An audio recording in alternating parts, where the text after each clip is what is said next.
Welcome back, everybody. Thank you guys for tuning in. I hope you're having good luck with your gardening and all of your projects. And without further ado, let's get to today's project. It's a powerful one. All right. You saw in the description of the video, or the title rather, is a question. Can you weld with solar off-grid? Yes, you can. I do it all the time. But can you weld with solar off-grid on a 240 volt system? Yes, you can, and so can I. Now, so we got our 240 volt outlet. Turn the welder on, or off, I mean. And I'll unplug it and show you. This is not a regular plug. This is a 240 volt big boy. So the top two receptacles on there are 120 volts each. And then the center one on the bottom is ground. So on our inverter, it's the first for me because we never had this ability before in the past. If I wanted 240 volts before, I had to hook up two inverters in parallel. But this one, you do not have to do that. There's two legs right there. On load, leg 1 and leg 2. So each one of those is a 120 volt outlet. And I can't open the breaker box because the air conditioner's in the way. But the two 120 volt legs go to two separate bus bars inside the panel, one on each side. And then those zigzag like this. And if you get a double breaker, a 240 volt one, it touches both legs. So you can have a hot 120 volt come out of the top and a hot 120 volt go out of the bottom with the same breaker. And then when you connect that to the plug, you get 240 volts. And do not copy any of my wiring. It is not up to code. And I'm not an electrician, so you might hurt yourself if you try to do what I'm doing. I built this out of scraps. It is not done correctly. So at least I put a waterproof outlet out here. And then I filled in the hole on the top with caulking, and it looks like there's a little hole right there, so I better fill it up with more so water doesn't go inside. And yeah. Alright, so we're not using the shielding gas, we're using flux core in this test. You can see I did some practice runs there. It's hard to hold the camera and record, but I wasn't happy with the results of those earlier videos, so let's get some safety gear on. And yes, I have a Harbor Freight helmet. I can't afford a nice helmet. I can afford the nice tools, but not the nice safety equipment. How's that? Alright, so what we did was we got an old welding helmet out. And it's a little dusty, I apologize, but you won't be able to see the weld if I don't have some kind of shielding for your eye, for the camera's eyes. So, let's try this out.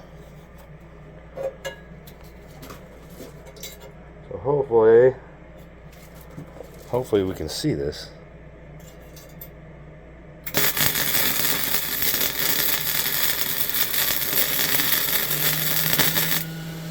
Wow, I can't see. I know. I mean, if I can hold the camera and somehow weld without watching the camera, we'll be in Fat City. Alright, here we go.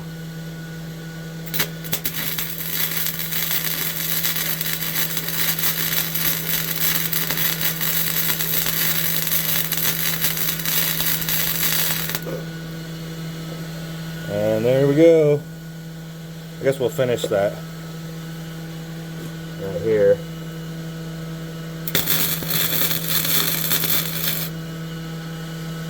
I don't know if you can see that. Hopefully you can.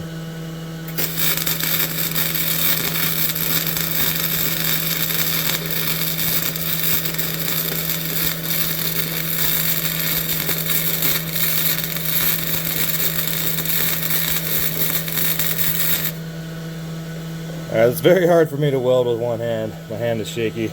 Normally I use two hands. I'll have like one hand right here and rest the gun on it and help it rock back and forth, but that's not too bad for being shaky with one hand. And then holding this with the other hand with the camera on it and trying to watch the welder through my goggles and then watch the screen on my camera so that you guys can see it. Maybe it's time to use the other camera on a tripod on something like this. But you definitely have to shield the camera on the phone from the welding because it flickers really bad. But there we go. I got some good welds there.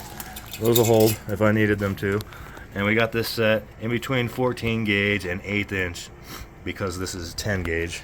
I'll show you right now. Got this little handy dandy tool.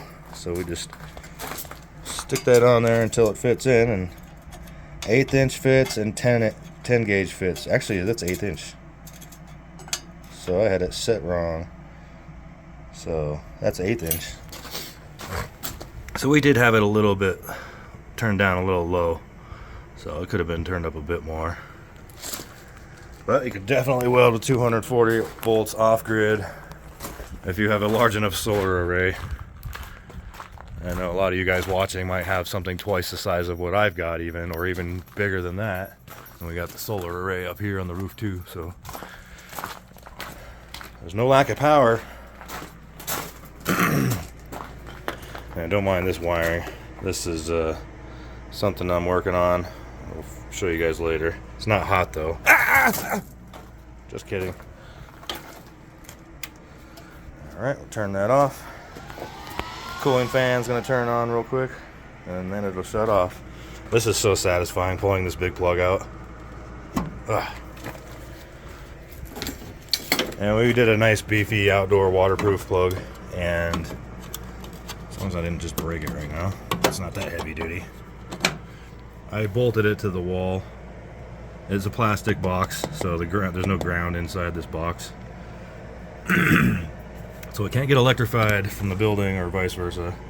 And then I used a bunch of caulking to seal the threads on the backside, because when it rains, water runs down the side of this shipping container. So everything out here that's attached needs to be waterproof. And don't look at my wiring. I did this not the right way. I am going to come back and redo all this. This is PVC going into there. And then we got our wire going through the exhaust fan because my hole saw doesn't cut through steel anymore. And then our ground is soldered to this ground. So don't do any of this. This is not correct. This will get you in trouble, or you could get injured. This is just a test, and only a test. We'll come back and clean this up with the proper code approved stuff and things. And then this will get changed here. This is the input from the roof solar array. That's just tied to the wall. That is not code approved, and that will get you in trouble. Definitely get in trouble. But since I live out here and no one can tell me what not to do, I can screw up and find out on my own. But yeah, I am going to go back and fix that. It's awful, and it's dangerous. I know that. So, I guess that's it. I could show you something. The batteries are full charged, at least half of them. Oh, we're drawing power now because I was welding. It says 53.9 volts, but it's actually 55.6. There's no communication, so it doesn't know exactly what the voltage is. So the 240 volt welder probably pulled a bunch of juice out.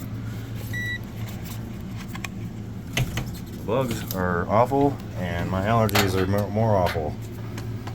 Alright, so we got that guy. Let's switch that to DC so you can see.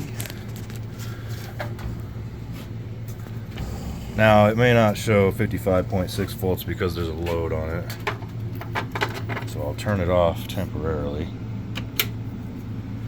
because there's another battery that's hooked up. And then the other batteries are over there getting top balanced.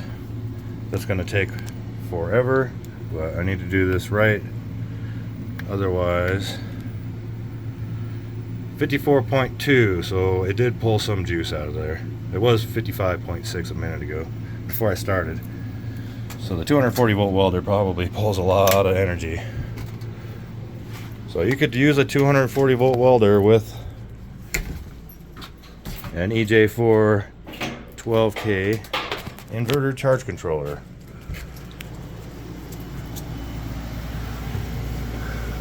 So it looks like we're hardly getting any solar right now. But I could turn off this, turn off the air conditioner in here because we don't need it. And then the power will go back into the batteries. So we'll charge them back up real quick. And be good for the rest of the night. So, excuse me, I'm going to sneeze. Or not. Excuse me. Okay. So we've been running everything off of 2 batteries. So 2 of these will run everything all night long. But we do have 6. They're just not, one of them's not turned on and the other 2 are not hooked up because of this. We're charging them. I got this guy hooked up too. I had to turn it off because I was wiring in the 240 volts. So we'll start this again tomorrow and let it run for however long it takes to charge all these up. So I figured out what the problem with this was. It wasn't because I think, anyways, I shouldn't say I figured it out. 2 cells in here have a lower resistance than the rest. So they were charging up much faster and the BMS shuts it down so that it doesn't damage those 2 cells. And when it shuts down, that's what it was doing. It was shutting down, and then this would, it drains the battery, and then it fully charges it, and then it drains it again a couple times, and then it tells you how much, what you have. And since it was doing that, since those 2 cells were overcharging, this would turn off and stop charging, and then the computer recorded that being the highest voltage, and it was measuring 200 amp hours. And we're building another one down here, another Ceplos. We just ran out of connectors for the ground. I got all the other wiring looms done. Got the 3-way positives just like this, and then the in and the out, and then the two negatives. Yeah, and then what I think I might do though, since these batteries do not like to stay top balanced, I'm going to put them over here. I'm going to put these good batteries over here and hook the Ceploses up to them because I never have to top balance these ever. I have had them for a couple years and they always stay within 2 or 3 amp hour or milliamps. Excuse me. Allergies killing me. And it's hot in here. So we're going to end the video at that. There's a dog hiding over here in the shade. What are you doing? It's that Holly Bear. Hi, baby. Say hi, you're famous. She likes to play. So thank you guys for tuning in. If you have any questions or comments, pop those down below. Give us a thumbs up. Like and subscribe. I just said that, didn't I? Thumbs up, like, same thing, right? Well, anyways. What was I going to say? I've been on the heat too long. So, yeah, and as always, keep building and try to be good to each other. Some of us aren't here for very long. A little bit of kindness will go a long way. So God bless you all, and peace. Beautiful day. Hi, neighbors. They're so far away. It's awesome.